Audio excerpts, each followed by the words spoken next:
Israel ইরানের ১২ দিনের যুদ্ধ শেষ হয়েছে, কিন্তু এই যুদ্ধ একটি নতুন যুদ্ধের পরিকল্পনা সামনে এনেছে।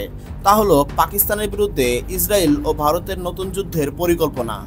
পাকিস্তানের বিরুদ্ধে ইসরায়েল ও ভারতের গোপন পরিকল্পনার কিছু প্রমাণও এরই মধ্যে পাওয়া গেছে।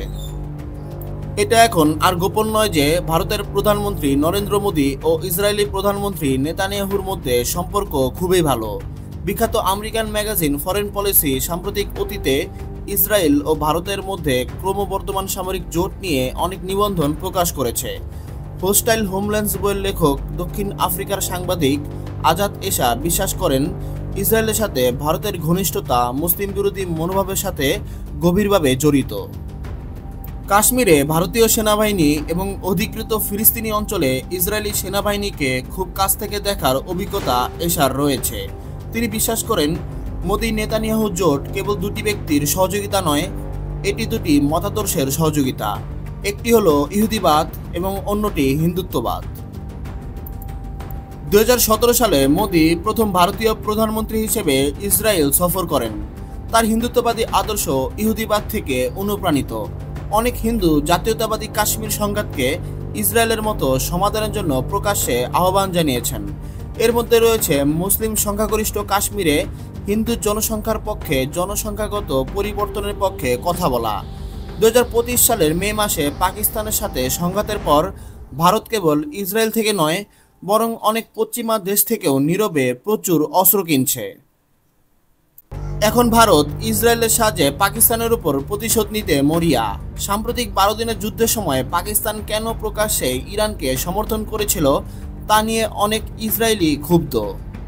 অনেক পাকিস্তানি ইসরায়েলি অধ্যাপক মের মাসরির এক্সে একটি পোস্ট লক্ষ্য করেছেন, যিনি জেরুজালেম হিব্রু বিশ্ববিদ্যালয়ের ভূরাজনৈতিক পরিচালক এবং সাবেক প্রতিরক্ষা উপমন্ত্রী। সংঘাতের মাঝামাঝি সময়ে এই ইসরায়েলি অধ্যাপক ১৮ জুন আরবি ভাষায় লিখেছিলেন, ইরানের অভিযানের পর আমরা পাকিস্তানের পারমাণবিক কর্মসূচি ভেঙে ফেলার চেষ্টা করতে পারি। এক্সে অনেক ভারতীয় এমন দাবি করেছিল। এই মতামতগুলো কেবল সোশ্যাল মিডিয়াতেই সীমাবদ্ধ ছিল না। ইউরোপীয় website modern diplomacy ২৪ June Julian Spencer চার্চিলের একটি নিবন্ধ প্রকাশ করে, যার শিরোনাম ছিল ইসরায়েল ইরানকে পরাজিত করলে পাকিস্তান পরবর্তী টার্গেট। ডক্টর জুলিয়ান কানাডার কনকর্ডিয়া বিশ্ববিদ্যালয়ের আন্তর্জাতিক রাজনীতির অধ্যাপক। তিনি তার প্রবন্ধটি ইসরায়েলি অধ্যাপক মের মাসরির হুমকি দিয়ে শুরু করেছিলেন। আরও লিখেছিলেন, ইরাকের মতো ইরানকে নিষ্ক্রিয় করার পর পাকিস্তান ইসরায়েলের প্রাথমিক লক্ষ্যবস্তুতে পরিণত হবে। তিনি বলেছিলেন, ভারতকে ঘাঁটি হিসেবে ব্যবহার করে বিমান হামলা, ক্রুজ ক্ষেপণাস্ত্র বা ড্রোন হামলা পাকিস্তানের পারমাণবিক স্থাপনাগুলোর উপর মারাত্মক ক্ষতি করবে। তিনি সিন্ধু ও পাঞ্জাবে পাকিস্তানকে ভাগ করার জন্য একটি প্রচলিত ভারতীয় সামরিক আক্রমণ এবং ভারতের আজাদ কাশ্মীর দখলের আশঙ্কার কথাও উল্লেখ করেছিলেন, যার ফলে ভারত মহাসাগরে চীনের প্রবেশাধিকার বন্ধ হয়ে যাবে।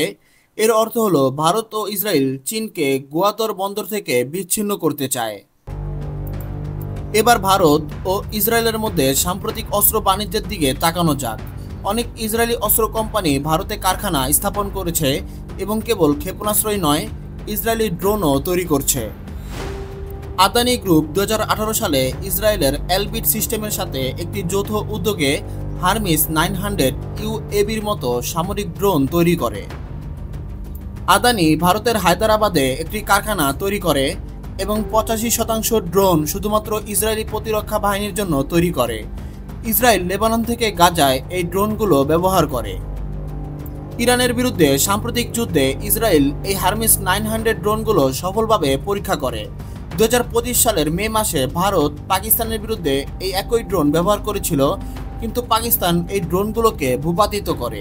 হাইফা বন্দরে আদানির ৭০% অংশীদারিত্ব রয়েছে, যা সাম্প্রতিক ক্ষেপণাস্ত্র হামলায় ইরান ধ্বংস করে দেয়।